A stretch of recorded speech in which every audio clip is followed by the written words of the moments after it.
What's up, everyone? This is Sorankar, and I'm bringing you the Hammertime build. Quick note before we get started: this build isn't the best for a 1 versus 1 situation, or like if you go into a dueling arena. I wouldn't use this build for that in particular.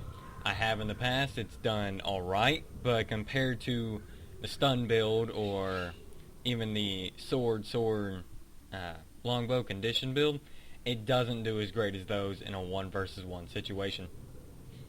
So with that said, we'll go ahead and get started. If you hear that in the background, that's my bird wanting to talk with us. First, I'm going to start with runes, then we'll move to traits.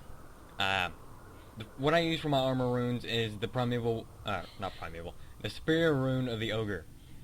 Main reason I use this is when you put in your traits, you're lacking a lot of power. And well, of course, you just need power. Power is great. We love power. Power is just the little icing you put on your cupcake.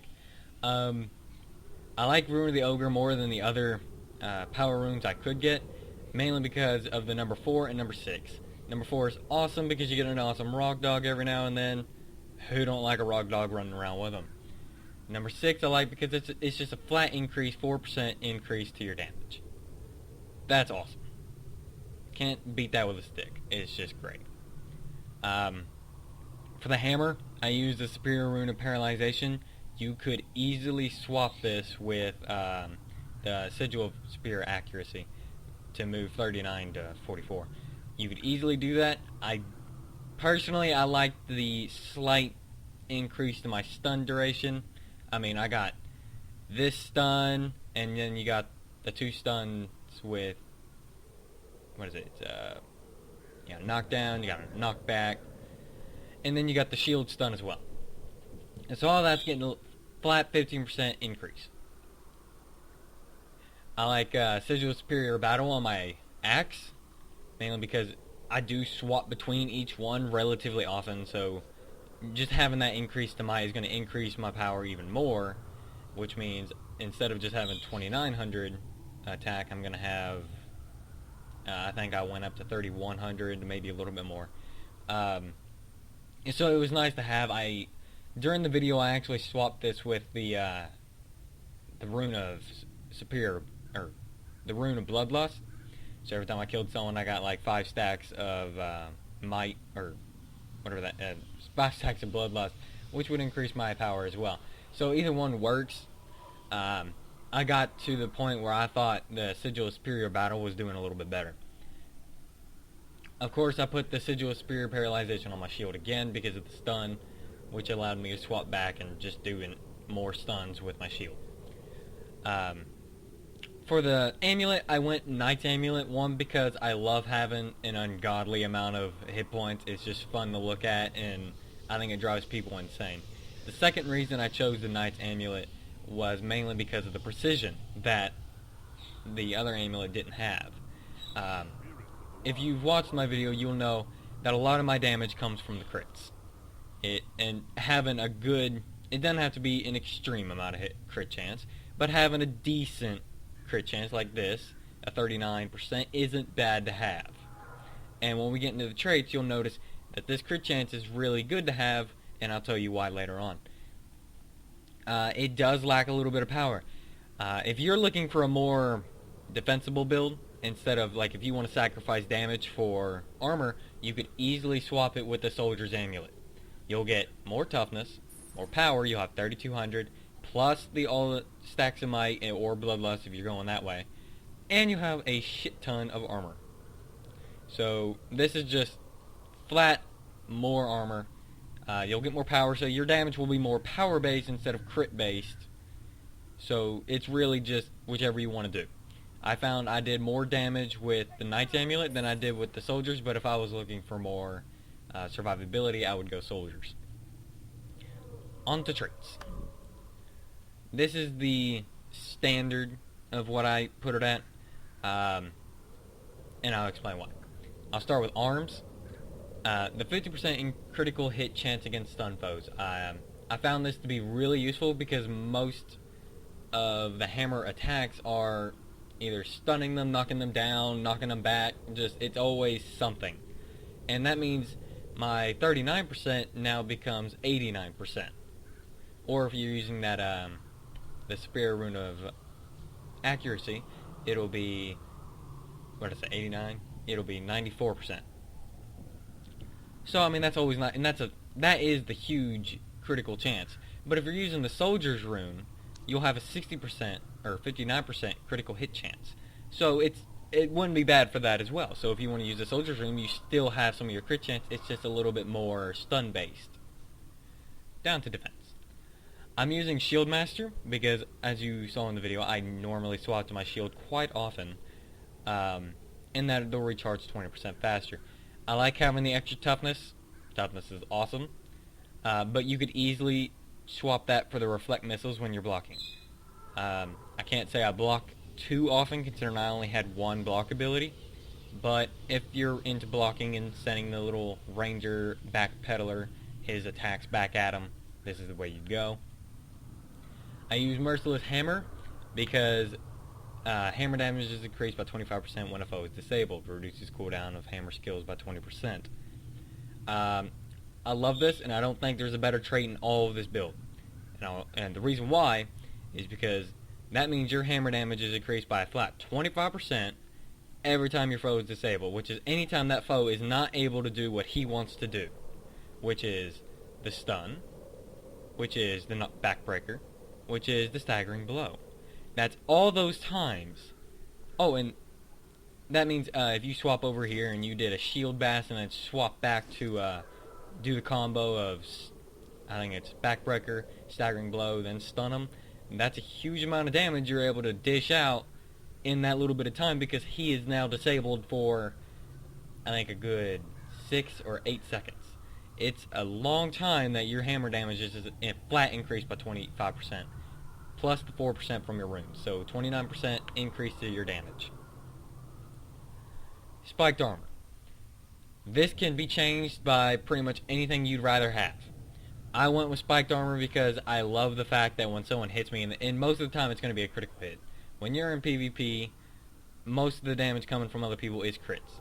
Unless they're a power build, but I've noticed that power builds just don't do as much damage. So when they crit you, you get 5 seconds of retaliation. That's awesome to have. I'm not entirely certain if it's all the damage gets reflected or some of the damage gets reflected, but it don't matter because damage that gets reflected back at them is awesome damage. Let's go down to tactics. I went with leg specialist because I have 2 attacks that will cripple. That's the hammer shock, and then if I swap to my axe, that's the throw axe. There is a special reason I use leg specialist. For one, it's really awesome to confuse your enemy because they're normally expecting a cripple. So when they get immobilized, most of the time they're not looking to see if it's how long the immobilize is, because throw bolas, which is what I've seen some warriors use, actually last for 5.5 seconds. So they're more used to getting hit by bolas, which is that long of an immobilize, so they'll pop something to get out of the immobilize. It's awesome to have them pop their cooldown for something that just don't matter. Not to mention it keeps them there and it'll confuse them for a slight second while they're like, why the hell am I just standing here? And they might just pop their cooldown. It's really fun to do. I like inspiring banners because as we'll get to later, banner defense is what I use. It's great to have, and it lasts for 90 seconds, so that's 6-second interval where you can't actually use your banner. The shorter amount, the more you have your banner up, the more regeneration you have, the more toughness you have, the more vitality you have. And if you've seen, I have 32,000 hit points with this banner up. Alright. And this is also good for your allies if you're, like I said, if you're in a server PvP or tournament PvP. All of your allies are getting that the bonus to their toughness, their vitality, and they're getting the regeneration. So, if you're a team player, I can't say I'm the best team player. If you saw in the video, I just sat there and let my partner die, which probably is a bad thing. But I'm not the best team player out there, I'll admit. But this does help your allies if you want to go and be a team player. Inspiring battle standard, of course, you want the regeneration. I've seen, I don't know for sure, I haven't tested it, but you could try this build with a shout heal. So if you want to change banner, increase regeneration to allies to Shout's heal, and you could just swap all your utilities to Shouts. You could do that too. I didn't try that, but I found the banner to be the best just because of the toughness and vitality. I can't imagine that the Shouts would top that, because that's a lot of armor and a lot of vitality. Not to mention it's a constant regeneration that I don't have to use in a utility for. So I'm going to go in, hop out of here, and get the utilities real quick. Of course, I'm going to use Healing Signet. If you're not using Healing Signet, you have to look through your heals one more time, and I'll show you why. We're going to start with Healing Surge. When most of the time, you want to be using your burst abilities, which is F1, but I've changed mine to F3. You want to be using these on cooldown. These are awesome to use. Either it's Eviscerate or it's going to be Earthshaker, and both are really good to... Eviscerate does the really good damage, and Earthshaker will stun them. Those are both really good. So, most of the time you're not at stage 3, but if you happen to be at stage 3, you'll get a 10,000 point heal, which is really good heal, but that's every 30 seconds, we'll keep that in mind. But most of the time, like I said, you're either at stage 0 or stage 1, so that's 6,000 or 7,000 a heal, which isn't bad for 30 seconds. Mending I always found was awesome when I wasn't using the Healing Signet, because that removes 3 conditions. 3 conditions are awesome to be gone. When you're facing up against a Necromancer and you're just like, screw your conditions, pop Mending, keep on going. But the healing isn't the best I've seen. It's eh. And for a 5,000 for 20 seconds, I guess it's decent compared to what other classes have. But we're going to move down to the Healing Signet, and I'll explain why this is just awesome. First off, in 10 seconds you get 4,000 points of healing. In 20 seconds you got 8,000 points of healing. That's already topped this, and that's already topped that. Because in 30 seconds you'll get 10,000, in 30 seconds you'll get 12,000. 2,000 more points of healing. Plus, you have to be at stage 3 to get that healing. Most of the time I'm not at stage 3, I'm just using my burst on cooldown. It's just go, go, go. So that's why I use Healing Signet. If you're not using Healing Signet, go through, read through it, keep in mind that, how long it takes to use that ability and what's happening around it. Like if you have stage 3 open a lot, maybe Mending is not bad, or maybe Healing Surge ain't bad. But like I said, Healing Signet will heal you more. I use the banner of defense.